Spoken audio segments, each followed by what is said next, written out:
Bonsoir à toutes et à tous. Voilà, on est très heureux de se retrouver donc à Neve Shalom, dans le 12e arrondissement de Paris. On compte sur vous, pour ceux qui sont devant la vidéo, qui nous regardent, pour remplir la synagogue. Alors, Parashat Bechukotai. Donc dans cette parashat cette semaine qui va clôturer le Sefer, le livre de Vaikra, Chazak Ubaruch. Vaikra, Chazak Ubaruch. On va clôturer la paracha, donc le paracha va clôturer le Sefer Vaikra. C'est marqué Im Bechukotai Telechu. Au début de la paracha, c'est marqué si vous allez dans mes lois. Les chukim, ce sont des lois irrationnelles. Vous savez que dans la Torah, il y a ce qu'on appelle des lois rationnelles et celles qui sont irrationnelles. Et là, c'est marqué dans les lois irrationnelles. Si vous vous déplacez dans mes lois irrationnelles, vous avez compris? Je ne sais pas ce que ça veut dire, mais bon. Ça veut dire quoi, se déplacer dans les lois? Bon. Et vous garderez mes mitzvot. Quand on dit garder mes mitzvot, ça veut dire que vous savez que la Torah est composée de mitzvot. Il y a des mitzvot positives et des mitzvot négatives. Quand on dit shomer, shomer c'est garder. Garder l'ishmor. Ouais, quand c'est marqué chamor, chamor, c'est-à-dire garde-toi de, ou al, peine, de peur que, etc. Ce sont des interdictions de la Torah. Et lorsqu'il est écrit fais, etc., fais des mitzvot, ou je sais pas moi, il faut manger Korban Pessah, il faut manger des matzot, ouais, c'est marqué sur une forme active et positive. Et là, c'est marqué va citer motav et vous les pratiquerez.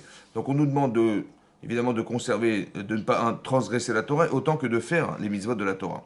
Et là, Rachid expliquait, et donc c'est marqué à la suite de ça, si on est capable de suivre ces mitzvot, c'est marqué Vadati Gishmechem Beitam. Hachem dit je donnerai vos pluies Beitam, en leur temps. Ça veut dire que ça tombera quand il faudra. La bracha, c'est quoi la bracha? C'est quoi quand on parle de bracha, on parle de bénédiction dans la Torah? Oui. C'est que les choses elles arrivent quand il faut. Ça va? J'ai pas besoin de perdre du temps.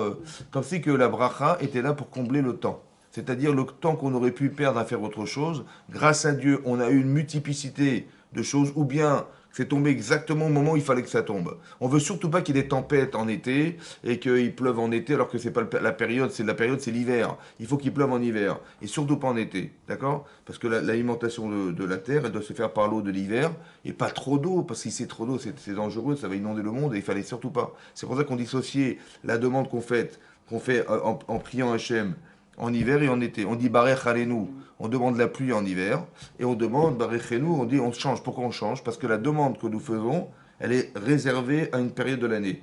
C'est la nécessité de respecter la nature et de respecter ce qu'Hachem a créé. Et donc on dit Hachem, il dit voilà, vous aurez en son temps. Mais Natana Aretz etiez-vous là, et la Torah la terre donnera ses récoltes, Ve'etz Asadit ten Pirio, et les arbres donneront leurs fruits. Donc on nous promet qu'on aura ce qu'il faudra. D'accord? Ensuite c'est marqué Venatati Shalom Baaretz. Je mettrai la paix dans le pays d'Israël. La paix. Vous avez vu? Grâce à quoi? Grâce à Nochame. Non, je rigole. Grâce aux mitzvot qu'on va faire. C'est incroyable. C'est marqué grâce à nos mitzvot. Natati Shalom Baaretz. Veishchavtem. Et vous arriverez à vous étendre sur la terre d'Israël. Ven Macharit. Vous n'aurez pas peur. Veishbeti Chayara. Et je vous débarrasserai des animaux féroces, mais de la terre. Vecherev Lotavor Bertzechem. Et le sabre ne passera pas dans votre terre. Et Rachid dit a fortiori qu'il n'y aura pas de guerre. Qu'est-ce qui va valider le fait qu'on n'ait pas de souci avec nos ennemis? Parce qu'on fait des mitzvot, on est dans la Torah. Est-ce que ça vous paraît cohérent? Non. Qu'est-ce que ça change que tu fasses les mitzvot ou pas? Ton ennemi, il est là. Oui. Comment vous avez compris, vous, les juifs de 12e et les juifs du 12e? En quoi le fait de faire les mitzvot, ça nous évite les guerres? Ça nous évite les guerres. On va s'installer de façon sereine en Israël.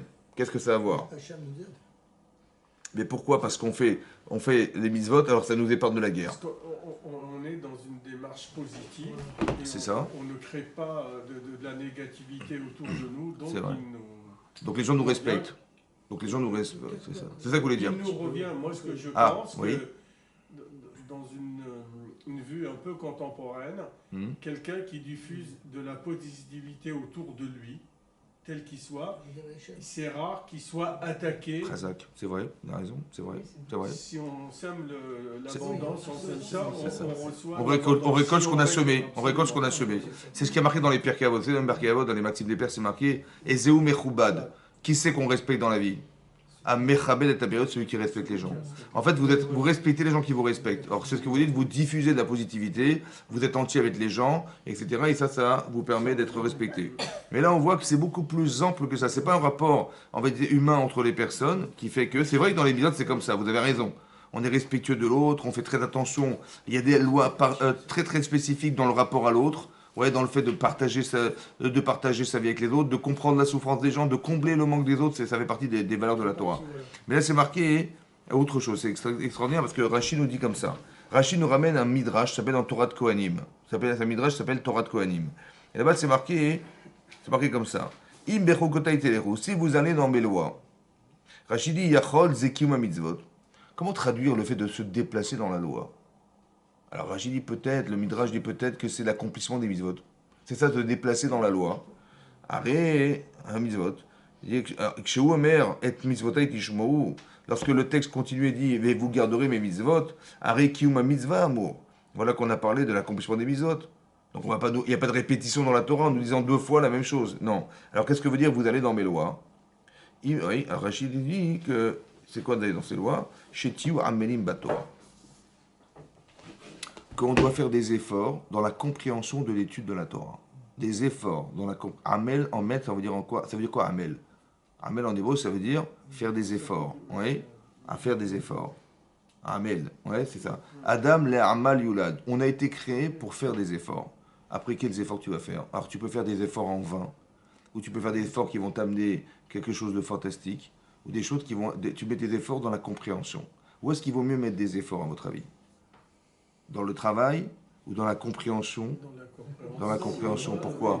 Parce que ton avenir, il va dépendre de la logique de ce que tu vas appréhender dans ta vie, de la clairvoyance que tu as dans les expériences de vie. C'est ça, c'est très important d'investir d'investir sa vie dans l'intellect, d'investir sa vie dans la compréhension, dans toutes les nuances, dans toutes les facultés qu'on peut avoir et qui vont permettre d'élargir un éventail très large de vision. La vision. On dit à Chacham, ouais, que les Talmidei Chachamim marbim shalom. Les Talmidei Chachamim, les gens qui sont érudits de la Torah, ils multiplient la paix dans le monde.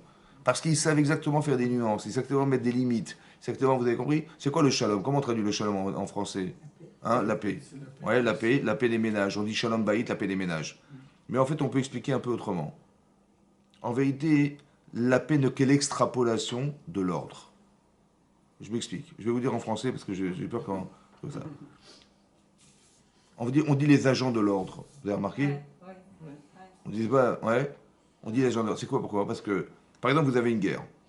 Bon, en ce moment, il y a une guerre entre l'Ukraine et entre la Russie et l'Ukraine, d'accord? Il y a un problème de conflit de terrain. Bon, vous avez imaginé combien il va y avoir de morts là-dedans dans cette histoire? On défend quoi finalement? Qu'est-ce qu'on défend? On défend de la terre.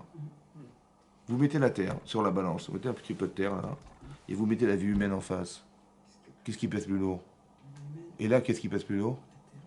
C'est pas cohérent, c'est cohérent ça? On va s'arrêter un petit peu? On va s'arrêter ou pas? Il y a des centaines de milliers de morts. Combien de morts? Combien de gens vont mourir sous prétexte qu'il y a un type qui veut absolument envahir le terrain de l'autre? Et on va s'arrêter là. On va s'arrêter là. Vous savez ce qu'on va faire? On va mettre de l'ordre. On va définir les territoires. On va arrêter de créer des scénarios impossibles et improbables parce que monsieur, il a décidé d'envahir le pays sous prétexte que, je sais pas quoi, l'OTAN, etc. Mais attends, on peut choisir quand même, ça vous dérange pas? Et tes peurs, on va les évacuer, on va mettre des conditions, on va mettre de l'ordre. À partir du moment où on met de l'ordre, on va définir des frontières. Ça va démarrer là, ça va s'arrêter là. Tu es d'accord? Tu signes? Allez, vas-y, signe. Toi, tu es d'accord? Ça démarre là, ça s'arrête là, tu es d'accord? Tu signes? C'est bon. Qu'est-ce qu'on a fait? On a mis de l'ordre. Maintenant que c'est en ordre, on est en paix. En vérité, la paix n'est que l'extrapolation de l'ordre. C'est-à-dire que si tu sais mettre de l'ordre, tu sais mettre des limites. Quand on dit shalom baït, on croit que c'est la paix des ménages. Mais c'est quoi la paix? La paix, c'est de mettre de l'ordre. Il y a du désordre. C'est-à-dire qu'on ne comprend pas qui est l'autre. On est embrouillé dans la façon de cultiver notre rapport à l'autre. On ne comprend pas. Je ne comprends pas les femmes. Je ne comprends pas ma femme. Je ne comprends pas mon mari. Il ne comprend pas. On ne se comprend pas. Parce qu'on n'a pas mis de l'ordre. En fait, on n'a pas compris de quelle nature était fait une femme. On n'a pas compris de quelle nature était fait un homme. Etc. Et quand on met les choses dans l'ordre, on dit ah ouais, d'accord, j'ai compris. Et là, ça devient plus cohérent. Et là, on est en paix. Vous avez compris? La paix n'est que l'extrapolation de l'ordre. Au départ, c'est l'ordre. Il fallait mettre de l'ordre, il fallait que ça soit cohérent, c'est logique. Donc il vaut mieux travailler sur la compréhension des choses. Et ça, il faut être amel, il faut travailler. Il faut faire un travail, il faut s'attarder. Oui. En hébreu, c'est un peu spécial en hébreu. Mais il faut savoir que l'hébreu, le langage de l'hébreu, c'est un langage profond. C'est un langage qui veut tout dire. Il y a des mots en hébreu. Par exemple, c'est marqué dans le Kriyat Shema, c'est marqué Ve'afta et Hashem Elokecha. Et tu aimeras Hashem ton Dieu. Bechol evavcha, ufron nafshecha, uvechol meodecha. Ve'ayu adevarim haele. Et seront ces paroles. Asher anochim et tzavecha ayom. Que je t'ordonne aujourd'hui, les paroles. Al levavecha. Il va marquer dans ton cerveau. Il est marqué C'est quoi la différence entre l'avoir dans le cœur ou dans l'avoir dans le cœur ou dans l'avoir dans son cerveau? C'est quoi la différence? Les émotions. On veut que tu atteignes des émotions. Pourquoi c'est important d'avoir des émotions dans l'étude de la Torah? Vous savez pourquoi? C'est comme ça. C'est comme ça. Parce que comme ça, écoutez-moi bien. Vous savez pertinemment que ce que vous ressentez est toujours plus fort que ce que vous pensez. Absolument. Alors, il vaut mieux avoir l'information dans votre tête ou dans votre cerveau? Dans votre tête ou dans votre cœur? Dans le cœur. Mais qu'est-ce que veut dire une information émotionnelle? Il faut avoir une information émotionnelle. Une information émotionnelle. Émotionnelle. D'émotion. Pourquoi c'est d'émotion qu'il faut? Parce que l'Yitzhara, c'est une émotion ou pas? Le Yitzhara. Dites oui, dites oui. Dites oui, dites oui. Oui, j'entends, mais quand il se manifeste, c'est une émotion. Mais dans l'émotion étant plus forte que la raison, donc on est foutu. Alors comment je vais faire pour m'en sortir? Il faut absolument que ce que je sais soit émotionnel. Pour refouler de l'émotionnel, il faut de l'émotionnel. Vous avez compris? Al-levavecha.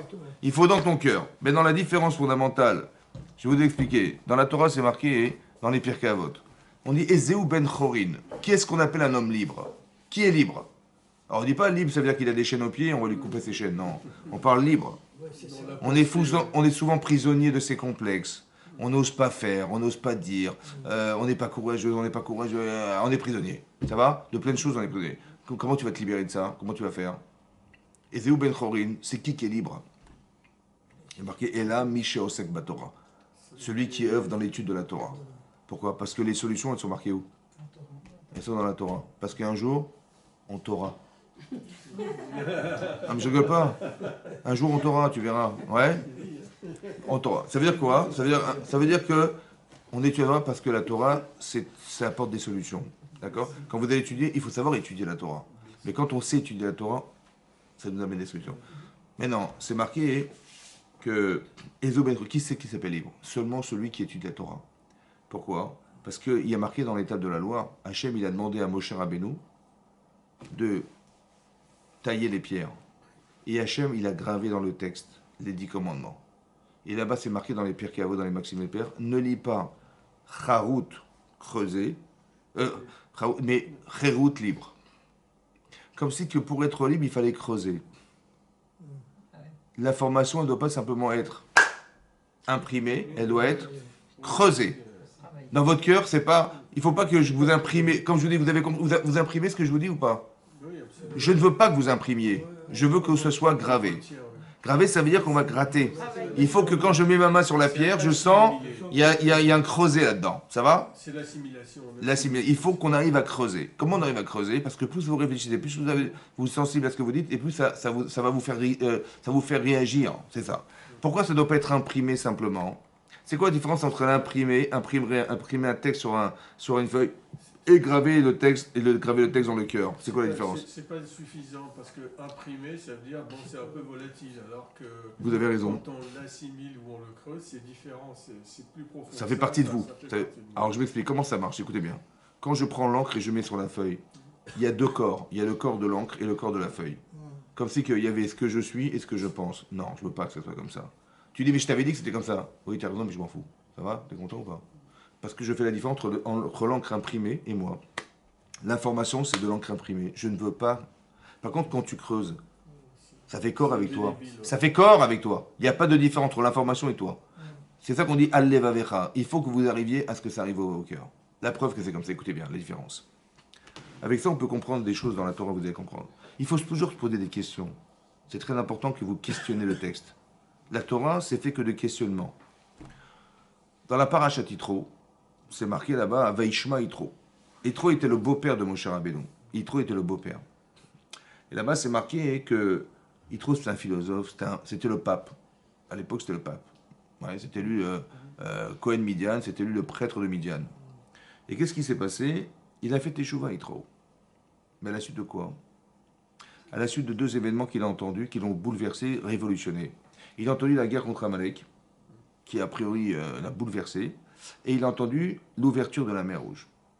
Et il a dit, ah, c'est ça c'est Hachem. Ok? Je ne veux pas vous expliquer ce qu'il a ressenti, ce qu'il a compris, mais disons que c'est marqué comme ça. Et donc il est venu voir Moshe Rabbeinu, Il faut savoir que Yitro était un des conseillers du roi de l'époque qui était pharaon, et donc il était au gouvernement. Il est descendu de son trône là-haut, là, pour aller dans le désert le jour de Kippour où on reçoit la Torah. C'est-à-dire qu'on a reçu la Torah le jour de Kippour. D'accord? Et dans le désert du Sinaï. Donc il est sorti de sa zone de confort, pour aller dans le désert. Il était annoncé à son gendre, qui était Moshe, voilà, je veux me convertir au judaïsme, je veux rentrer dans la Torah. Bizarrement, Moshe Rabbeinu le reçoit, mais bizarrement, il lui dit, tu vas rentrer dans ma tente, et je vais te raconter ce qui s'est passé en Mitzrayim, je vais te raconter des choses. Vaïsaper l'eau, c'est marqué Vaïsaper l'eau, il lui a raconté toutes les Odot, toutes les Télaot, tout ce qui s'est passé en Mitzrayim, etc., etc. Pourquoi faire? Pour lui dire, pour le renforcer. Entre nous, c'est pas honteux. Quelqu'un il vient, je te convertis, voilà, je veux me convertir, je veux que tu me convertisses. Il dit, je vais te raconter, attendez, je viens de t'expliquer, je vais me convertir. Je suis sorti du royaume de Paro pour venir ici, dans le désert. Je suis pas convaincant, c'est pas convaincant. C'est honteux de lui dire, écoute, viens dans ma tente, je vais te raconter ce qui se passe. Mais tu vas me raconter quoi? C'est bon, je suis convaincu. Ça va, vous comprenez ça? Ok. Donc j'ai pas compris la démarche de Moshe Rabbeinu. Ça, c'est une question que je me pose. La deuxième question que je me pose, c'est la suivante. C'est marqué qu'à la suite de ça, Vaïcha Yitro. Il y a marqué Vaïcha dans l'hébreu, ça veut dire qu'il a eu des frissons. Il a eu des frissons. À la suite de ça, il a eu des frissons, Yitro. Et c'est marqué Baruch Hashem. Il a dit soit béni Hashem, qui vous a sorti des mains de l'Égypte, etc. Ça va? Qu'est-ce qu'on a besoin de nous parler de l'état d'âme de Yitro à ce moment-là? Vous savez que la Torah est à verre de mots. C'est une information. Qu'est-ce que vous tirez comme information de fait qui ont dit il a eu des frissons? Vous avez besoin de savoir qu'il y a des frissons, hein? Moi non plus. Qu'est-ce que la Torah voulait nous apprendre? C'est pour donner l'intensité. Pourquoi faire? À quoi ça sert? À quoi ça vous sert? Il faut que vous sortiez de là quelque chose qui va vous servir en 2022. Qu'est-ce que c'est? À quoi ça vous sert? Ça vous sert à la ceinture. Ça vous sert à quoi? Hein? Ça veut dire comme ça, écoutez bien. Yitro, c'est un intellectuel. Yitro, c'est un philosophe. Bon, moi je sais, Moshe Rabbeinu dit, moi je sais qu'il va avoir des pensées extraordinaires, mais demain, son Yitzhara, il va le faire flancher dans des passions. Il va arriver au gouvernement, il va être, je sais pas moi, accusé de viol de je sais pas qui. Comme on voit des scandales politiques. Non mais on voit des scandales politiques. Il va être accusé d'avoir trafiqué des trucs, il s'est payé des appartements à 100 000 euros alors que ça valait 500 000 euros. Que des scandales. Ouais. Pourquoi? Parce que la passion est plus forte que... Il a fait l'ENA. Ils ont fait l'ENA, les gens.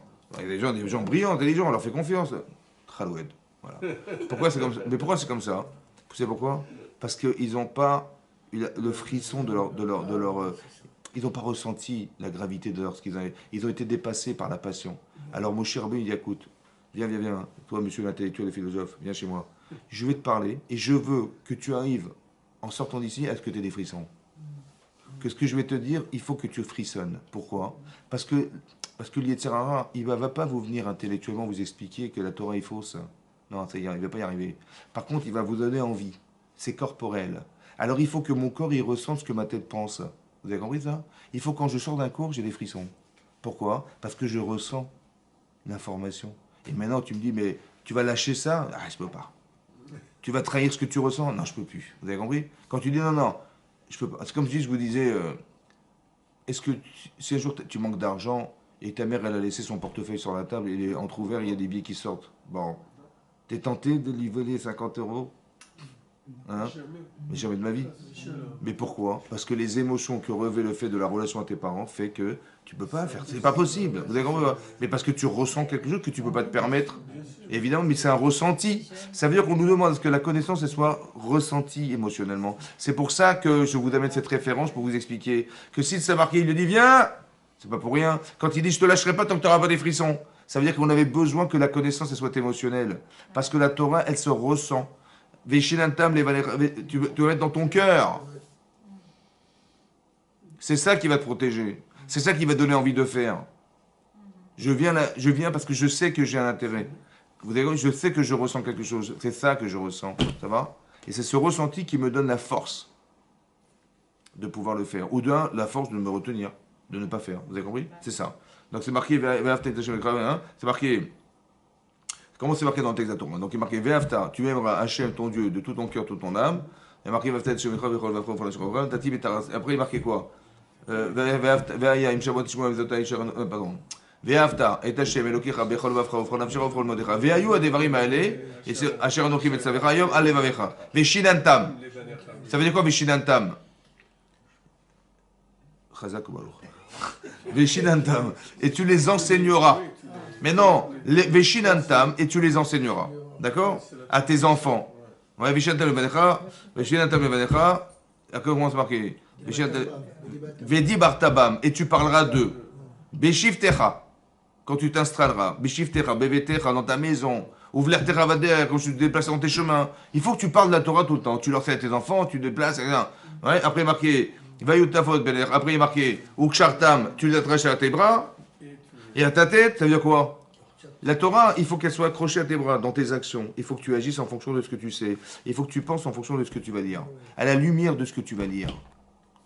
Et même sur tes mezuzot. Quand tu rentres et tu sors de chez toi, il faut qu'il y ait la mezouza. Vous avez compris? Qu'est-ce qu'on essaie de nous expliquer? Il ne faut pas que la Torah, ce soit une religion. En disant, il faut prier, je vais prier. La zaka, et t'es fini? Il faut qu'on ait la conscience. Razak ou balo. C'est très important que vous ayez la conscience. Par contre, si je vous pose la question de savoir, voilà, on a fait la prière. Ça va? On fait la prière tous les jours? Bon, à quoi ça sert? Ça sert à se renforcer déjà. Attendez, on va demander à Hachem, on va demander des choses à Hachem. On lui demande, d'accord? On lui demande la santé, on lui demande d'avoir une bonne parnassa, etc. Est-ce que sincèrement vous pensez qu'Hachem il n'est pas au courant? Non. Il ne sait pas, lui, il a oublié. Est-ce qu'Hachem il ne sait pas? Attendez, c'est comme si que j'allais demander à mes enfants, aujourd'hui, vous voulez manger ou pas? On fait un repas, oui. Là j'attendais qu'ils me demandent, ils ne m'ont pas demandé. Bon, évidemment que moi, en tant que parent, ma femme m'a préparé des repas tous les jours, évidemment. Bon, alors, j'ai jamais vu mon fils, maman, écoute, on peut manger aujourd'hui? Je sais pas, tu me demandes, évidemment, tout est préparé d'avance. Mais Hachem, il faut lui demander, par contre. Parce qu'Hachem, il n'est pas au courant de ce qu'on a besoin. Est-ce qu'Hachem, il sait ce qu'on a besoin? Est-ce qu'il savait avant qu'on ait ce qu'on avait besoin aujourd'hui? Alors, qu'est-ce qu'on a dû demander, alors? À quoi ça sert de prier? Hein? Mais comment ça se passe pour que vous ayez Hachem dans votre... J'ai compris, mais vous demandez des choses. Il y a 19 brachot. On lui demande quoi? La première chose qu'on lui demande, c'est quoi? Comment ça va la santé? Non, on lui demande quoi? On lui demande la chokhma. Ouais, atachroné lambda. La première chose qui est la plus importante, c'est l'intelligence. Parce que si tu es intelligent, si tu es intelligent, tu peux faire tchouva. Si tu es intelligent, tu peux demander bechila. Si tu es intelligent, tu peux avoir une parnassa. Si tu es intelligent, tu peux te soigner. Si tu es intelligent, si tu es bête, comment tu vas te soigner? Et si tu es bête, comment tu vas travailler? Donc la première chose que je demande, écoute, je veux la chokhma, c'est obligatoire. L'intelligence, la nuance, tout ça, je veux. D'accord? Etc., etc. Vous avez compris? Mais quand je lui... Comment? C'est pour ça qu'on nous demande l'intelligence, pour avoir la chance de pouvoir demander. Maintenant, écoutez-moi bien. Est-ce que vous avez des problèmes dans la vie? Oui, tout le monde. Est-ce qu'on a des manques dans la vie? Oui. Évidemment. Si vous n'avez pas de manque, vous ne pourrez pas prier. Je vous explique pourquoi. Parce qu'il faut lui demander quoi, Hachem? Est-ce que vous vous sentez, mesdames, des génies? Je ne parle pas de la lessive. Oui. Hein? Génie sans bouillir, vous connaissez génie sans bouillir? Non. Je parle de génie. Est-ce que vous sentez des génies? Vous savez tout, vous comprenez tout? Oui. Bon, à part vous, ça va? Des fois, je comprends pas. Des fois, je comprends pas Rachid, je comprends pas tout, je comprends pas. Ou il m'arrive un truc, je comprends rien ce qui m'arrive. Voilà, je comprends pas. Je n'ai pas l'intelligence qu'il faut pour arriver à décrypter cette situation. Je demande à Hachem, je t'en supplie. Je veux comprendre. Je ne veux pas rester dans la... Hachem, il fait exprès de créer un vide. Vous savez pourquoi? Parce que je veux lui demander à Hachem, je veux que la réponse à mes problèmes, je veux que la solution elle passe par toi. Pourquoi j'ai besoin de lui demander? À lui. Parce qu'écoutez bien, si vous ne demandez rien, ça va? Et qu'il vous arrive quelque chose, vous dites, ah bon, Hachem, j'ai trouvé un appartement. Ah, je veux dire, ah j'ai trouvé un appartement. Vous savez pourquoi? Parce que un type m'a téléphoné, il dit, écoute, il y a un appartement qui s'est libéré. Nan. Ouais? Je vais dire merci à qui? Non, je vais dire merci au type qui m'a trouvé l'appartement. Mais en vérité, qui c'est qui l'a amené, ce type-là? Mais moi, je ne vais pas dire merci à Hachem parce que je lui ai rien demandé. Hein. Par contre, si je lui demande, il a fait exprès que je n'ai pas trouvé d'appartement. Pourquoi? Parce qu'il fallait que je lui demande. Et quand je lui demandais, il m'a amené le type qui m'a trouvé l'appartement. Vous avez compris? Et maintenant qu'il l'a trouvé, je vais dire merci à qui? Hachem. Et maintenant que j'ai dit merci Hachem, quand je vais faire Hachem, ça Iftar, est-ce que c'est le même bon Dieu que avant que j'ai le problème, avant que j'ai la solution? Dites non, dites non. Mais non, c'est plus le même. Parce que grâce à Dieu, il m'a répondu à ma question. Donc je n'ai pas besoin de lui rappeler ce qu'il a besoin de faire. J'ai besoin de lui dire que c'est que par toi que ça va passer. C'est pas pareil. Il sait ce que j'ai besoin. Par exemple, une preuve dans la Torah, ce que je vous dis, une preuve dans la Torah. C'est marqué que dans la paracha de Shemot, quand est mort Pharaon, vous vous rappelez, quand il est mort Pharaon, les d'Israël, ils ont été un peu libérés du travail et ils ont crié vers Hachem, en plein travail, en plein milieu du travail, pour leur demander d'être libérés d'Égypte. Ça va? Il est marqué là-bas, Veishma, Hachem et Tsarakatam. Il a entendu les plaintes, les cris, ça va? Veiskor, il s'est souvenu, et Berito de son alliance, Avraham, Israël, Yaakov. Et il a dit à Moshe, il faut absolument les sortir d'Égypte. Vous avez compris ce qui est marqué ou pas? Est-ce qu'Hachem, il a besoin qu'on crie pour qu'il entende et qu'il se rappelle? Ça fait longtemps qu'on crie déjà, non? Non? Oui, non. Il dit, ah, il a crié. Excusez-moi, j'avais complètement oublié. Ça m'a échappé. Vous avez un problème? Ah oui, je veux me rappeler. Oh là, j'avais complètement oublié. J'avais l'alliance, Abraham, Israël, Yaakov. Il a crié, on a crié vers lui, c'est là qu'il s'est souvenu. Il a entendu les cris, il s'est souvenu de l'alliance. Ça vous paraît logique ou pas? Non. Moi non plus. Alors comment ça se comprend? Comment vous comprenez? Il y a marqué, on a crié vers lui, et là il s'est rappelé de l'alliance. Et là il a dit, non, non, non, non, il faut vite les sauver. Mais que je sais pas combien on a besoin de crier pour que tu sois sauvé de l'alliance. Hein? Qu'est-ce qui est marqué là-bas? Et dites l'inverse. Et si on n'avait pas crié? Rien. Mais pourquoi? Mais comment ça se fait qu'il a attendu qu'on l'appelle pour réagir? Quand il ne peut pas voir qu'on est en souffrance, il ne peut pas intervenir à Hachem en sachant qu'on est en souffrance? Hein? Aussi, il s'est rappelé pour Sarah, il s'est rappelé de Rachel. Oui. Il y a toujours le même texte. Mais, oui, mais ça ne répond pas à la question. Comment ça se fait qu'on est obligé de pleurer pour qu'on lui parle et on lui demande et sinon il ne fait rien? Matata Omer. Hein? Comment?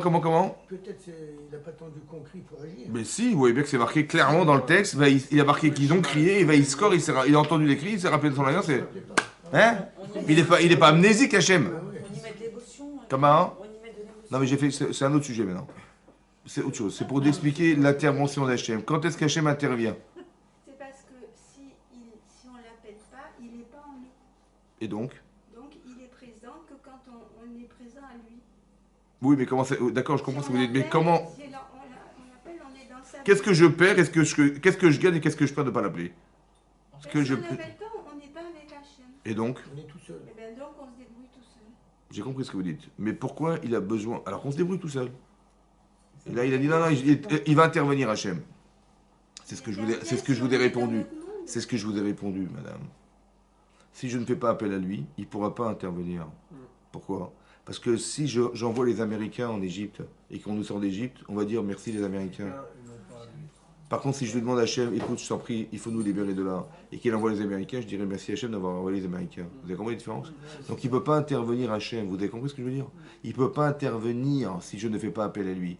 Pas parce qu'il ne veut pas, c'est parce que le résultat du manque qu'il a créé, c'est que lui le comble. Et que si c'est lui qui le comble, alors j'aurais grandi dans ma Emunat Hachem, dans ma confiance en Dieu. Vous avez compris ce que? Parce que l'objectif, c'est le lien qu'on va créer avec lui. C'est ça l'objectif. Il a créé des manques juste pour ça. Pour que, parce que je lui ai demandé, on va créer un lien émotionnel. Ce lien émotionnel, il va nous rattacher à lui. Et on va l'aimer, on va tout ce que vous voulez. Vous avez compris ce qui se passe? Voilà. C'est ça qui est marqué ici. En tout cas, c'est marqué clairement que si on fait les mitzvot, voilà ce qui va se passer. Et après, c'est marqué, regardez les choses incroyables, que même si, d'abord on a dit que jamais le sabre passera par la terre d'Israël. C'est ça qui est marqué. Il dit a fortiori qu'il n'y aura pas de guerre. Maintenant, s'il y avait une guerre, Hasvé Shalom, il dit 5 personnes, ils vont pourchasser 100 personnes. Ils vont les faire fuir. 5, 100. Et si on est 100, 10 000. Ça vous paraît logique ou pas? Qu'est-ce que ça veut dire? La Torah nous dit, si vous êtes 5 personnes, vous allez refouler 100. Vous allez refouler 100. Et si vous êtes 100, vous, personnes juives, ouais, vous allez repousser 10 000. Mais c'est 100 fois plus, c'est énorme. Mais comment ça s'explique? Parce qu'écoutez bien, si vous êtes concentré dans l'essentiel de ce que vous devez faire dans votre vie, Hachem il fera le reste. Un petit peu comme. Essayez de comprendre. C'est un petit peu comme avec vos enfants. Si vos enfants vous disent, papa, je vais faire des études, etc. Il dit, mon chéri, fonce, je m'occupe de tout. D'accord? J'ai jamais vu un gosse qui a dit un jour en pleine étude, on ne sait jamais si papa il va nous nourrir demain. Bon, non, on ne sait jamais, Donc, le soir, attendez, j'ai envie de payer ma scolarité, j'ai envie de réussir ma scolarité. J'ai pas confiance en mon père. Je crois qu'il est un peu. Et donc, je vais faire la plonge dans les restaurants le soir, et puis les 400 euros que je vais gagner, ça me permettra de continuer mes études. Vous avez déjà vu ça? Ça vous est traversé un jour l'esprit, un jour, de cette idée-là? Moi non plus. Donc, mes parents, j'ai confiance. Parce que moi, quand je suis dans la bonne direction, mes parents, ils vont faire tout ce qu'il faut pour me... Par contre, si je leur dis, j'ai envie de faire l'école buissonnière, j'ai envie d'échapper, alors là, tu peux rêver, mon vieux. C'est vrai ou pas? Mais ce principe, il est le même avec Hachem, écoutez-moi bien. Quand on est dans ce qu'il espère que nous devenions, comme c'est marqué là, il fera tout pour nous. Même sans, vous allez vous débarrasser de 10 000. Parce que je m'occupe de tout, vous inquiétez pas, je vous protège. Ouais. Mais si on est en dehors des clous, alors en dehors des clous, ça veut dire quoi? Ça veut pas dire que tu dis, ah, je suis vexé, vous m'avez pas téléphoné aujourd'hui, Hachem il va se vexer, machin. C'est comme ça que vous l'avez compris, vous? Comment? Si on fait pas les mitzvot, qu'est-ce qui va se passer? Si on fait pas les mitzvot, et alors? Il va se vexer, Dieu? Non, qu'est-ce qui va se passer? En fait, on va se rendre compte que il n'y aura pas de protection. Autrement dit, écoutez bien, vous avez remarqué qu'à chaque fois qu'il y a eu de l'assimilation, il y a eu de la haine des autres. Hein? À chaque fois, c'est comme ça. Ça veut dire qu'en vérité, écoutez-moi bien, on est dans la jungle. Dans la jungle. Il y a des dangers permanents. Maintenant, qui c'est qui nous protège? Hein? Comme disait mon dentiste, qu'Hachem te protège. Non, je vous promets. Il m'a dit, te protège dans le ciel, te protège dans la mer et te protège dans la terre. Comme ça, il m'a dit. Mais ça veut dire que c'est Hachem qui nous protège. Mais on ne se rend pas compte que c'est lui. Mais c'est quand tu es dans l'essentiel. C'est comme avec mes parents. Mes parents, si quelqu'un m'agresse, il va sauter sur le type pour me sauver. Vous avez compris? Mais Hachem, c'est pareil, on est ses enfants. Et c'est comme ça. Mais on ne se rend pas compte que c'est nous qui fermons la porte. Il ne peut pas intervenir, vous savez pourquoi? Parce que, hop, je suis au plus de voir. Je vais faire la porte. Quand on fait une avéra, qu'est-ce qui se passe en fait? C'est pas que. Il est vexé, Hachem. C'est qu'on a fermé la porte. Il ne peut pas intervenir, c'est nous qui avons fermé la porte. Vous avez compris? Hachem dit, si pour peu que tu puisses rester avec moi, on reste ensemble. La mitzvah nous lie, en fait. Elle nous lie pourquoi? Elle nous lie pourquoi? Parce que, il faut savoir comme ça. Au départ de la création du monde, oui, pourquoi je t'ai mis à créer le monde? Parce qu'au départ, comme ça explique le Zohar, oui, il dit que dans le Olam Haba, dans le monde futur, dans le monde, il y avait des neshamot, des âmes, et qui jouissaient de la présence divine sans avoir mérité d'être là. Alors là-bas, c'est marqué dans le Zohar, pour ne pas qu'on mange Na'ama des Kisoufa, c'est-à-dire le pain de la honte. Quand ce jour on est là, on n'a rien fait pour être là. J'ai dit, écoutez, ce que je vais faire, je vais vous faire descendre sur la terre. Je vais créer le monde et je vais vous faire descendre sur la terre. Mais pourquoi faire? Parce que je vais prendre votre Neshama, qui est une âme divine, et je vais la mettre dans la viande, dans un corps humain. Je dis, mais comment j'ai pas compris? Je vous prends, je vous mets dedans. Ça va? Maintenant, vous allez tirailler entre votre corps qui vous demande de faire des choses et votre Neshama qui vous demande de faire l'inverse. Il faut être assez forte et assez fort pour arriver à contrôler ça. Vous allez essayer de mettre de l'ordre dans ce désordre. Ça va? Et en plus de ça, je vous ai rajouté les Tzara. Allez, j'ai un petit truc. Et je vous ai rajouté des millions de personnes qui autour de vous vous influenceront pour essayer de lâcher vos mitzvot. Voilà le contexte. C'est pas simple, hein? Mais il faut être forte, et il faut être fort pour arriver à se battre contre tout ça. Il faut défendre cette idée-là. Mais non, si je suis complètement ignorant de la Torah, comment voudrez-vous qu'on arrive à se battre? On n'a rien. Oui? Ou si on n'a rien compris. Par exemple, on va se rendre compte qu'il y a de l'antisémitisme dans le monde, ouais. Et on se dit, qu'est-ce qu'on va faire pour éradiquer l'antisémitisme? Qu'est-ce qu'on va faire? On va se marier avec des non-juifs. Comme ça, après, ils vont commencer à nous aimer. Et c'est ce que les gens pensaient. Ils sont mariés avec des goyotes, avec des non-juifs, etc. Ils disent, on aura la paix. Et c'est là que le type, il m'a dit, mais j'ai pas compris, mais on est resté quand même des juifs, c'est quand même incroyable. Et les gens, vous nous traitez de sale juif. Je dis, j'ai plus rien, je mange des crevisses avec toi. Je suis marié avec Christine, j'ai pas compris, qu'est-ce que tu veux? Ah ouais, je peux plus, sale juif, je peux pas te voir. Mais depuis quand on est resté? On n'a rien de juif. C'est pourquoi? Parce que le seul rempart à l'assimilation, c'est que la personne que j'adule, à qui je veux ressembler, elle va me dire, t'es un sale juif. Je veux pas de toi. Au lieu de me dire, Baruch Haba, viens dans mes bras, viens. Non, il veut me dire, je peux pas te voir. C'est incroyable. Mais d'où vient ce sentiment? C'est Hachem qui l'a créé pour que ça soit un dernier rempart à l'assimilation. Sinon, on est mort. Vous avez compris que l'antisémitisme est une réponse, pas une question. C'est une réponse au fait de ne jamais plus s'assimiler. Parce que même la personne que tu adules, à qui tu vas ressembler, va te dire, je veux pas de toi. Alors que normalement, il aurait dit, mais enfin, t'as compris. Allez, rentre à l'église. Je t'en prie, fais-moi plaisir. Au lieu de dire ça, il nous dit non, il ne veut plus nous voir. C'est incroyable. Mais d'où ça sort, ça? Où est-ce que c'est marqué, ça? Je vais vous dire où c'est marqué. Parachat Béchalach. C'est marqué là-bas, écoutez bien. Avant qu'on sorte d'Égypte, c'est marqué Hachem, Nathan Chen.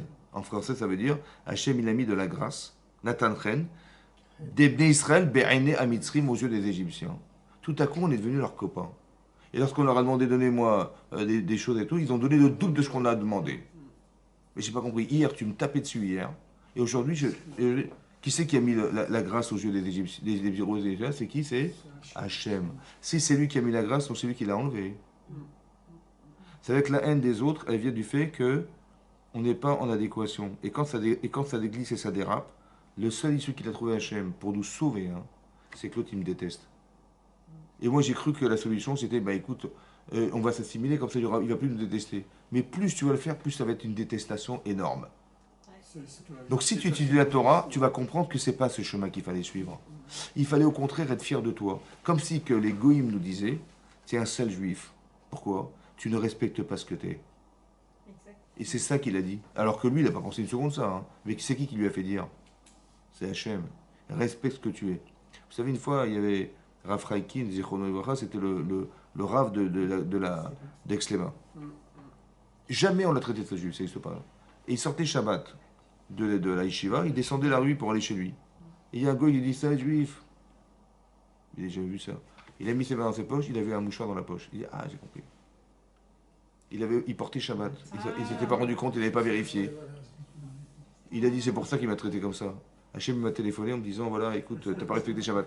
C'est comme ça la vie. Quand tu es dans la Torah, il y aura toujours des messages. Parce qu'on communique tous les deux. Moi, je fais des misotes et toi, tu me téléphones, on se téléphone. Mais s'il n'y a pas de communication possible, il n'y a rien du tout. Et les gens, ils vont croire que ce qui leur arrive est par hasard et je sais pas quoi et tout. Alors qu'en vérité, tout est pensé. Vous avez compris ça? C'est ça, la Imouna. Et ça, c'est que dans l'instant où tu es entier avec Hachem. Où tu es entier avec Hachem. Ça marche. Parce que c'est comme j'ai des amis et des gens que je ne peux pas voir. Mais je comprends que si les gens ne m'aiment pas ou que j'aime pas les gens, bah, je ne les fréquente pas. Oui, bah, c'est pareil dans les biens, c'est pareil. C'est pareil. Si tu fais pas la Torah et Mitzvot, et Hachem il dit, mais je t'ai mis sur terre pour qu'on se retrouve un jour. Donc si tu n'as pas la Imouna, comment on va se retrouver? Si tu ne crois pas en moi, comment je vais faire? Si tu n'étudies pas la Torah qui sont les concepts que tu vas un jour pouvoir réaliser autrement dans le monde futur, comment tu veux qu'on fasse? Comment tu veux qu'on arrive à parler ensemble? Vous avez compris? C'est ça. C'est ça qui est marqué. Si on fait les merveilles, ce qui est marqué ici, c'est extraordinaire. Il est marqué ici dans la paracha. Il est marqué Veshachanti betorechem. Je résiderai parmi vous. Alors je dis, c'est quoi, je résiderai parmi vous? Rachid dit, je construirai le Beth Amikdash. C'est-à-dire que déjà dans la paracha, on sait ce qui va se passer beaucoup plus tard dans l'histoire, qu'en Israël, on va construire le Beth Amikdash.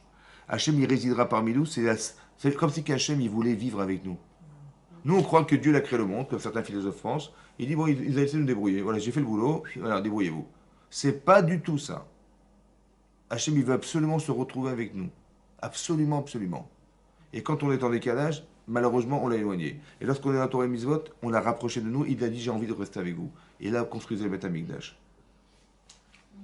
Comme si le Mashiach devait pouvoir venir un jour, il fallait qu'on le désire, et qu'il soit la solution à ce que Hachem il puisse résider parmi nous. Ça veut dire qu'il va recadrer le décalage qui existe entre Hachem et nous. Vous avez compris, c'est ça son travail. Et donc c'est ce qui est marqué dans Veshachanti betorechem. Il était marqué Vitalarti betorechem. Je me déplacerai parmi vous. Qu'est-ce que Rachid dit là-bas? On sera ensemble au Gan Eden. Mais quel rapport? Au Gan Eden, on sera ensemble et vous pouvez voir que le Gan Eden, c'est l'expression la plus profonde et la plus sincère de l'existence d'Hachem avec nous. On ne peut même pas l'expliquer, c'est même pas humain, c'est ce que je vous dis. Hein. D'accord? Il y a des gens qui sont morts cliniquement, vous savez. Ils sont revenus de la mort. Ils ont raconté, quand ils sont partis, leur corps, la neshama est sortie du corps, ils ont senti un amour, mais tellement fort, qu'ils ont dit, et là ils avaient un vrai problème, parce que d'un côté c'était tellement tentant d'y rester, et d'un côté ils allaient quitter les proches. Et c'était très très dur de refuser ça pour accepter de revivre. Je peux vous conseiller des livres par rapport à ce que vous dites. Ah ouais. Ça s'appelle Stéphane Alix. Ah, la vie après la mort. La vie après la mort, et là, par vous. Et moi, j'ai lu toute son œuvre, et j'ai assisté à ses conférences, et il s'est inspiré du Zohar, et il décrit absolument quand toutes les phases.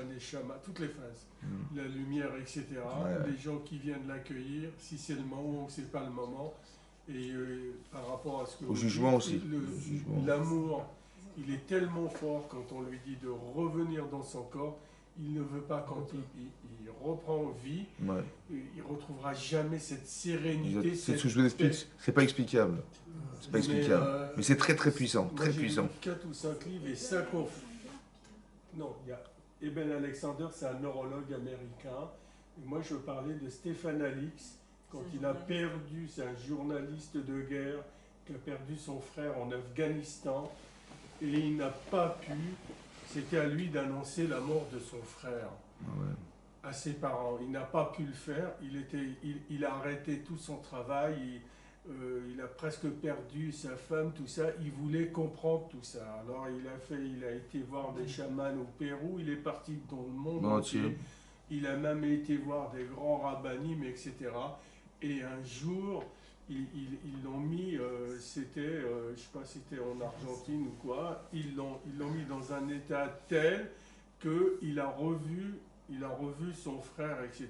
Et il lui a dit, il décrit pas ça comme un rêve, mais il décrit comme si c'était une réalité. Incroyable. Et son frère lui a dit, je suis parti, c'est bien, ne cherche pas, ne va pas au-delà de ça. Et moi j'avais fait des similitudes avec le Zohar, et quand il dit, et après il a compris plein de choses, il a compris pourquoi il était parti et que c'était... Mais de toute façon, c'est extraordinaire déjà d'arriver à prouver qu'il y a une vie après la mort. Absolument. Parce que, je vous explique, dans la loi, on n'a pas le droit de tuer les gens. Absolument. Par contre, on doute de savoir est-ce qu'on peut faire l'euthanasie ou pas. Il y a des gens qui sont en très très grande souffrance, ouais, et ils veulent absolument mourir, est-ce qu'on débranche la machine ou pas?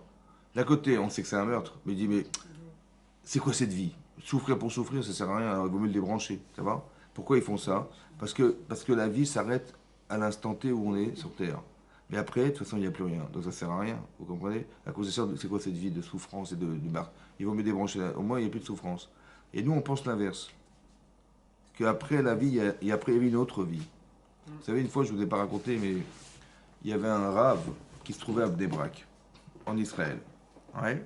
Et là-bas, il donnait un cours à des médecins qui travaillaient dans l'hôpital là-bas à Mayen Yeshua, à Bnei Brak. Et il raconte là-bas qu'il y a un médecin après le cours qui est venu le voir. Il est venu se confier à lui. Ouais. Et il lui a dit, vous savez, Rav, j'étais dans un service de cancer en fin de vie, etc. Et il y avait un type, il criait la mort dans sa chambre d'hôpital. Il criait de souffrance, il criait toute la journée, il criait. J'en pouvais plus, je pouvais plus le sentir, je pouvais plus. J'ai dit, c'est quoi cette vie, c'est quoi ce truc et tout. Et discrètement, je suis rentré, franchement, dans sa chambre, j'ai débranché la machine, il est mort, je suis rebranché. Personne n'a rien su, et moi, j'ai fait une mitzvah. Le pauvre, il était comme ça, c'est pas possible, je ne supportais plus, quoi. Et il raconte là-bas que ce type, le type qui est mort, il est venu en rêve. Il était en train de l'étrangler. Dans son rêve. Il dit, mais qu'est-ce que t'as été faire de débrancher la machine? Qu'est-ce que t'avais fait de débrancher la machine? Il dit, mais pourquoi il est en train d'étrangler? Il dit, mais t'as pas compris. J'étais en train d'expier mes fautes, là. J'étais en train de me faire pardonner, j'étais en train de demander pardon à Hachem. Et à ce moment-là, le téléphone sonne. Non, je rigole. Et à ce moment-là... Non, je rigole. Et à ce moment-là... Et quoi? Il dit, quand t'as débranché la machine, t'as empêché mon expression de faute de se faire. Et à cause de toi, maintenant, je tourne dans les mondes là-haut, je tourne je tourne en rond. Il dit, qu'est-ce que t'as été débranché la machine? C'est-à-dire que ce qu'il est en train de souffrir, en fait, ça lui permettait de relativiser ses erreurs, de se remettre en question. Et on ne se rend pas compte, en fait, dans ses cris, on ne comprenait pas ses cris. Mais au fond de lui-même, ça réparait quelque chose de profond. Mais c'était un cadeau pour qu'il arrive au Gan Eden direct. Et le problème, c'est qu'on a débranché la machine. Il a dit, qu'est-ce que je peux faire maintenant que j'ai fait ça? Il a dit, tu vas faire des mitzvot pour lui, et au moins pour l'élévation de son âme, essaie de savoir qui il est, qui est dans sa mère, et au moins peut-être que par ça, il va retourner au Gan Eden. Vous avez compris ce qui se passe? Ça veut dire qu'il y a une vie après la mort. Et la personne qui vit ça, en vérité, et le fait de débrancher, c'est pour ça que l'euthanasie est interdit, parce que... Mais c'est péché, mais si on n'a pas la Torah, on ne comprend pas, on dit, mais pourquoi pas? Évidemment, c'est logique. Le pauvre, il n'y a rien à faire après, on va le mettre dans un trou, il va mourir, c'est fini. Alors que nous, on pense que non, c'est faux. Vous avez compris pas? C'est pour ça qu'on ne débranche jamais, c'est un crime. Selon la Torah, c'est un crime. C'est-à-dire que si on n'est pas croyant, c'est une mitzvah. Bah oui, parce que le pauvre, à quoi ça sert? Je lui rends service. Hein? Bah, la médecine, c'est quoi la médecine? C'est soulager la douleur. Ben, je rends service, je débranche, je rends service. Alors que si je sais que c'est une que si je sais qu'après la mort il y a quelque chose, c'est pas pour rien qu'il est en train de vivre ça, ça va. Et donc j'ai bien compris que c'était pas malheureusement il faut prier pour lui, mais je veux pas non plus moi m'engager sur son problème personnel, ça n'engage que lui, vous avez compris, j'ai pas à intervenir. C'est pour ça que vous avez compris, on peut être logique d'un côté, mais si on n'étudie pas la Torah, on peut pas comprendre ce que je vous dis. Il faut le savoir pour le faire. Pour la lacha, comment vous allez faire la lacha, on ne peut pas savoir. Donc on étudie la Torah pour être clair. Vous avez compris, c'est ça qui est marqué.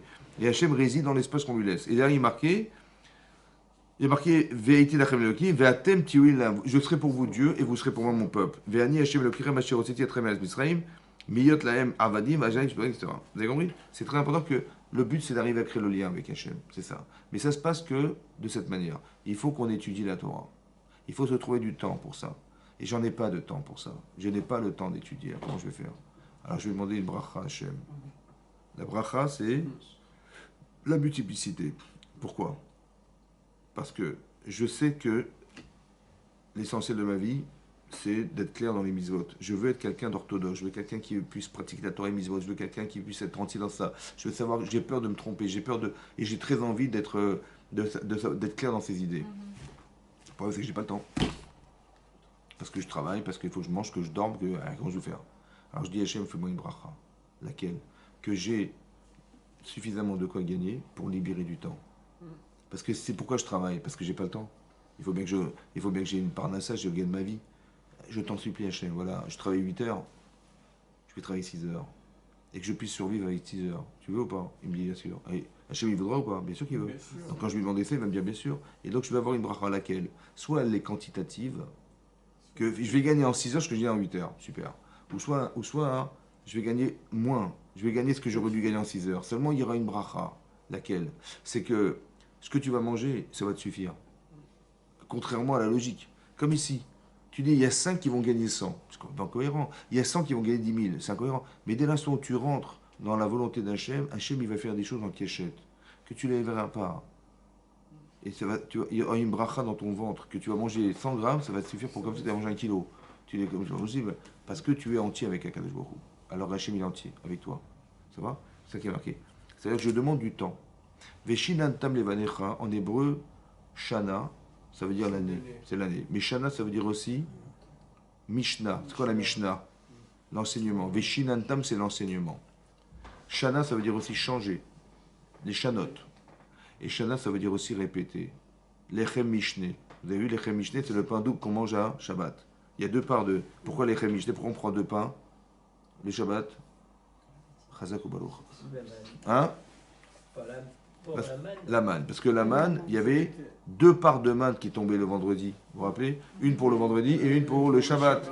Il a dit n'allez pas dans les champs récolter de la manne, il n'y aura pas de la manne. Parce qu'il va tomber deux parts de manne le vendredi. Et ces deux parts de manne, elles font référence aux deux chalotes qu'on a sur la table. C'est bon? Maintenant, l'Echem Mishne, c'est le pain double. Mishne, ça veut dire double. Ça veut dire quoi? Ça veut dire enseigner, Shana. Ça veut dire répéter et ça veut dire changer. Si vous étudiez et vous répétez, vous allez changer. Si vous étudiez pas, vous ne changerez pas. Si vous ne répétez pas, vous oublierez et vous ne changerez pas non plus. L'objectif, c'est d'évoluer. Le changement. Ça va? Les femmes, ça doit étudier. Oui, parce que vous êtes obligé de faire des mises-votes, vous avez des mises-votes. Ouais. Ce qui vous concerne, il faut l'étudier, c'est sûr. On n'en a pas beaucoup. Ah ben alors Hachem. Il y a une tonne. Mais qu'est-ce que vous n'avez pas? Vous avez Shabbat, vous avez Yom Tov, vous avez la Katner, vous avez tout. Oui. Vous ne mettez pas les filines, c'est sûr, mais il y avait plein de mises-votes que vous faites. Irot Shabbat, allez, Bechavod. Il y a plein de choses à apprendre, évidemment. Donc ça, il faut être une experte en fait là-dedans. C'est-à-dire que je dois savoir exactement les nuances, qu'est-ce qu'il y a différence entre Borer, entre Tochen, c'est obligé, parce qu'on fait des cours, machin, toutes ces marcottes là, on ne les connaît pas. Ouais. Et donc c'est des marcottes qu'on doit apprendre, et comment dire, le Mishnah il est assez épais quand même, il y a un petit paquet de R. Et encore le Mishnah il a résumé, il a expliqué tous les commentaires qui tournent autour de Shulchan Aruch, donc il a mâché le travail. Mais ça veut dire qu'il faut apprendre, bien sûr qu'il faut apprendre. Et plus vous apprendrez au niveau de la halakha et au niveau de la pensée. Vous avez dit, je vous ai posé une question sur la prière. C'est une question que je vous pose, ouais. Il y a que ça de prier, mais c'est des questions qu'on doit se poser. On ne se les pose pas. Et qu'est-ce qui se passe en général? C'est qu'on prie en croyant qu'on va faire plaisir au bon Dieu. Il dit, voilà, j'ai fait ma mitzvah, j'ai prié. Et pourquoi faire? Il m'a demandé de prier, j'ai prié, j'ai lu un texte. T'as compris ce qui est marqué ou pas? Mais ça, c'est un truc d'homme, ça. De prier? Non, ce que vous Ah. racontez, c'est des hommes qui. C'est essentiellement les hommes, c'est vrai. Ils n'ont pas ça du tout. Mais elles ont aussi ça. Il faut... Elles ont un contact direct avec Hachem. Tant mieux pour vous, mais est-ce que vous... Vous savez, Il y a des gens, vous savez, il y a des grands-mères, ouais. On leur a dit, est-ce que vous pensez que vous allez retrouver à Dieu en chair et en os? Et elles ont dit, bien sûr. Bon, elles font Shabbat, elles font machin. Mais en vérité, comme ils n'ont pas étudié, elles pensent qu'elles vont retrouver le bon Dieu, quoi. Comme ils ont vu le truc, nous on a mis une croix dessus déjà. Mais eux, ils croient qu'ils vont le retrouver comme ça, vous avez compris? Et elles sont sûres qu'ils vont trouver un petit bonhomme. Et si tu n'étudies pas, tu vas dire n'importe quoi, des bêtises. Il faut savoir qu'il y a des choses qui sont... Et je vous donne un exemple simple, mais en vérité, des fois, c'est complexe. Et on va dire des bêtises parce qu'on n'a pas étudié, parce qu'on n'a pas compris. Il y a un esprit dans la lakha. Vous avez compris? Voilà. Par exemple, pourquoi vous allumez les nérotes? Pourquoi faire? Ouais. Vous allez me dire peut-être pour la mettre en veilleuse, j'en sais rien, peut-être. Je ne sais pas. parce que ça se sent. Hein? Hein? Ça se sent que la femme, elle amène la lumière. Ça se sent, ouais. Mais la lumière n'a pas d'odeur. Hein? C'est un ressenti, c'est pas parce qu'on nous dit. Non, non, il n'y a pas de ressenti. Il y a une mitzvah, il faut comprendre ce qu'il y a une mitzvah, pourquoi. Ouais. Ah, mais nous, les femmes, on a ce ressenti-là. Vous allumez les nérotes, vous avez la frachatra là. Pourquoi? C'est des D'accord. choses qu'on mérite depuis des centaines. J'entends, mais de il faut comprendre. millénaires, Mais voire c'est ce que j'appelle apprendre. Apprendre, c'est comprendre. Voilà. Non, c'est sentir. J'ai compris, vous sentez, mais c'est parce qu'on vous l'a dit qu'il faut le faire. Mais pourquoi vous devez le faire? On nous l'a transmis tellement que finalement, c'est en nous. Ça fait partie de vous. Mais maintenant, il y a une chose. C'est ça que j'appelle, c'est ça qui est un peu dangereux. C'est que vous faites sans comprendre. Non, je comprends avec Qu'est-ce que mon vous avez cœur. compris? Qu'est-ce que vous avez compris? Je comprends que je dois mettre la lumière dans la Dans maison. Sakhat Akuba. Mais pourquoi? Pourquoi vous et pas lui? Ça, je la viens pourquoi? Ah, il faut ça. C'est ça, l'intérêt de l'étude, c'est comprendre. Je sens Hachem quand je le fais. Ah, voilà. Ça me suffit. D'accord. C'est là que je sais que c'est ça qui me guide. Très très bien. Mais alors je vais vous expliquer autre chose. L'agma dans Shabbat, la flamme et d'Aleph, elle dit comme ça. Pourquoi les femmes allument la lumière? En particulier les femmes. Parce que le problème, c'est que l'origine de ce que nous sommes aujourd'hui, c'est à cause d'une erreur féminine, du départ.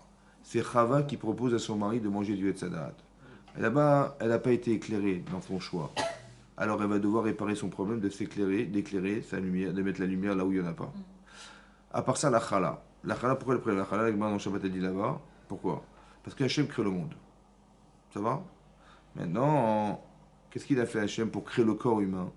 Il a pris de la terre, il a pris de l'eau, il a pris de l'air et du feu. Et il a fait une boule.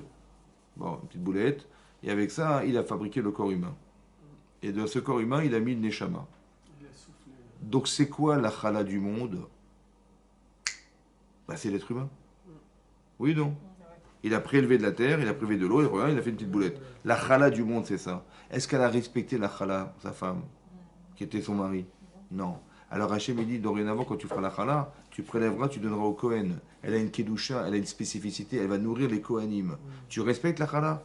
Alors peut-être par ce biais-là, tu vas respecter ce qui est la chala de ta vie, c'est ton mari. Vous avez compris? Ça va réparer quelque chose. C'est ce que la Gemara explique. Vous avez compris? Que psychologiquement, on vient, en tant que dans la jante féminine, on doit réparer quelque chose qui est ancestral. Mais pourquoi c'est comme ça? Parce que Chava, c'est pas une femme. C'est la femme de l'humanité. Elle contient toutes les femmes de l'humanité en elle. Et nous, par excellence. Ça va? Donc chaque femme, elle se sent concernée par Chava. Vous êtes comme si on était un peu les atomes de Chava. Et que chacune, elle représentait Chava. Donc quand on arrive à respecter ce que nous sommes, autant que ce qu'on ressent, alors on répare en vérité les petits comment dire, les pixels de la photo de Chava qui est dans le Gan Eden. Comme c'est que la photo c'est elle, et moi je fais partie de la photo, je suis le pixel de la photo. Si j'arrive à être la bonne couleur, super, on va reconstituer en vérité Chava. Vous avez compris ce que je veux dire? Mais comme c'est que chaque femme, elle devait comprendre fondamentalement quelle était la faute pour comprendre que chaque femme, elle doit faire sur la terre. Vous avez compris ça? C'est ça. Donc il faut l'étudier. Si vous dites, ah, je fais comme ça, l'intérêt c'est d'arriver à donner un esprit, à comprendre. Et quand vous avez compris, c'est pas que simplement vous ressentez. Vous avez raison de ressentir. Ça me détourne de mon ressenti, ce que vous dites. Alors c'est ça, le problème c'est l'intellect. C'est vrai que quand on a compris, ça enlève. Ouais. Fausse route pour moi. Hein? C'est trop de? C'est une fausse route pour moi personnellement. D'accord. Je ressens plus Hachem dans ce que vous dites. Moi c'est juste que vous avez compris. Après que vous avez compris, vous savez qu'est-ce que vous avez. Ça ne sert à rien dans ma relation avec Hachem. Ah, je parle pas de ça. Je parle de juste que vous avez compris. Après que vous ayez compris, c'est votre relation, vous savez ce que vous faites avec Hachem. Alors que là, vous dites, j'allume bien, la lumière, on veut dire que la différence entre le texte de la Torah, c'est ce qui a été transmis depuis le Mont Sinaï. Maintenant, moi, ce que je ressens, c'est ce que je pense. Mais ce que je pense, est-ce que c'est juste? J'en sais rien. Peut-être que c'est juste ce que vous pensez. Et j'en sais rien. Sentir la shrina, J'entends ce que vous dites, mais ça veut dire quoi sentir de la shrina? Il faut savoir l'étudier pour la comprendre. Si vous n'avez pas les lunettes pour le comprendre, vous risquez d'inventer des trucs, en vérité, qui ne sont pas la Torah. Vous risquez d'inventer. moi je l'ai ressenti, j'avais un grand-père qui était un rabbin, Ouais, et je l'ai capté de lui, cette shrina, d'accord. cette merveilleuse Ouais, énergie, ce truc qu'on sent. oui. Et bien c'est ça qui me suffit pour guider, j'ai pas besoin de livre. Ah, bah tant mieux, c'est. Bon, enfin, Bien sûr, Oui, mais si je lis les c'est fort, mais Télim, c'est- si je lis la Torah, bien sûr, ça émane, Mm. cette Mm. shrina, on la sent en le Mm. lisant. Oui. Mais c'est pas ça. Bon, c'est bien de le lire, c'est agréable, ça me C'est pas ça que je voulais dire, c'est pas ça, c'est la direction que vous donnez, l'orientation à ce que vous faites. J'ai pas besoin, moi, ça me guide. Non, mais des fois, tu peux faire fausse route parce que Bah oui, il parce faut que vous quand êtes même guide. chercher l'explication. La place de la dans femme. la Attendez, je vous explique comme ça. Des fois, ça peut être. Imaginez-vous, vous êtes guidé Chaz Veshalom par l'Yetzara. Non, parce Comment vous allez savoir que c'est Yetzara ou parce Yetzara? que vous sentez la shrina ou non, Mais c'est certain, c'est. bien sûr. Mais bien sûr. Regardez, Korach. C'est quoi Korach, c'était un des personnages de la Torah. Il s'est rebellé contre Moshe Rabbeinu. Il a dit on est tous des Kedoshim, on est tous saints, etc. On a tous des saints. Il dit mais pourquoi vous êtes. Il a pensé bien faire, etc. Mais en fait, il s'est trompé parce que même ce désir qu'il avait, qui était saint, qui était profond, en fait, il s'est rebellé contre Moshe Rabbeinu en prétextant que mais nous aussi, on veut avoir une place ici. On veut. Toi, tu es le roi, ton frère Kohen Gadol, et nous, alors on est où? C'est-à-dire que d'un côté, il avait très envie de faire partie de ce qu'Hachem il a rendu de spécifique. Il a fait vraiment. Mais quelque part, ça n'a pas fonctionné. C'est pour ça que je dis qu'il faut faire attention que les orientations qu'on peut donner à sa vie, si elles ne sont pas canalisées, comprises, on peut aller tout et n'importe où. Ça, c'est dans tous les domaines. Dans tous les domaines. Autant que le Coran. Après, ce que vous ressentez, vous ressentez. Vous avez mis en évidence la place de la femme dans Bien sûr. l'humanité. Bien sûr, bien sûr. Elle est même au-dessus de l'homme, puisque l'homme vient de la femme. Enfin, je veux dire par là que nous sommes nous Issus des femmes. Nous dépendons dans l'existence de la femme. Vous dépendez de votre femme. Je rigole. Je rigole. Vous avez raison. Non, ce que je veux dire par là, c'est comme ça. Vous avez raison qu'en vérité, parce que. Vous connaissez cette blague? Il y a quelqu'un qui arrive au Gan Eden, hein? Il est au Gan Eden. Et puis il y a des hommes et des femmes. Alors, il y avait des hommes. Il dit dites-moi, les hommes qui ont été soumis à leurs femmes, mettez-vous là-bas. Alors, et tout le monde y va, il n'y a qu'un seul type qui est resté. Et il dit bravo, au moins vous avez donné votre épouse. Non, c'est elle qui m'a dit de rester là. Peut-être que nous, on n'a pas la même version du monde Oui, et que l'homme, il apporte à la femme. c'est vrai. Khazak. Nous, la femme, on apporte Exactement. cette C'est exactement. Khazak, c'est vrai, c'est juste. Ça, c'est cet échange. Exactement. C'est peut-être pour ça qu'une femme a moins de misote, parce qu'elle a moins besoin d'atteindre quelque chose. Vous avez raison. Bien sûr, c'est vrai. Vous savez que même dans la création de l'homme et de la femme, vous savez que quand on dit Adam dans la Torah, Adam, on traduit l'homme. Non. C'est la terre. C'est l'homme et femme. L'homme et femme. Oui, c'est les deux. Maintenant, qui c'est qui a été créé en premier, l'homme ou la femme, dans la fabrication de l'être? A priori, attendez, C'est Hein? l'homme qui a été créé. C'est qui, c'est l'homme ou la femme? Quand Hachem il a conçu l'homme, on sait que l'homme et la femme étaient ensemble. Comme ça, Rachid amène qu'on a créé un être masculin, féminin, on a détaché la partie féminine, mais elle était là. Mais Hachem, quand il a conceptualisé, il a créé l'homme ou la femme quand il a fabriqué? Il a créé un être humain en entier, puisqu'un être humain. D'abord la femme ou d'abord l'homme? C'est- Hein? Il y en a qui ont moi, je dirais Hein? un seul être avec deux visages. Oui, j'ai compris, mais comment il a fabriqué? L'homme ou la femme avant? Mais il était asexué au Moi, je dirais départ. la femme. Alors, le Maral de Prague, il explique comme ça. C'est marqué dans la paracha de Tazria. Tazria, c'est la création. Oui. C'est marqué Ishak et Tazria et Ladacha. Rachid là-bas, il dit, de la même manière, il ramène dans nous de Rabbi Salmaï, dans le Midrash. De la même manière qu'on a parlé de la création des animaux avant ceux de l'homme. Vous avez vu qu'Hachem, il a créé les animaux et à la fin, il a créé l'homme. Donc on a précédé les animaux. De même, on a dans la Torah, il y a Parashat Shmini, Parashat Tazria, on a parlé des lois des animaux, c'est-à-dire qu'est-ce qu'on peut consommer, pas consommer, etc., la loi des animaux. Et après, on a parlé des lois des hommes. On dit Ishak et Tazria, etc. Et après, le Metzora, la personne qui fait de la Shudra, etc. Oui. Donc on a fait précéder l'un avant l'autre. D'accord? Maintenant, donc on voit que dans la création, on a parlé de la création des animaux avant ceux des hommes. Et dans les lois, on a parlé ceux des animaux avant ceux des hommes. C'est bon? Très bien.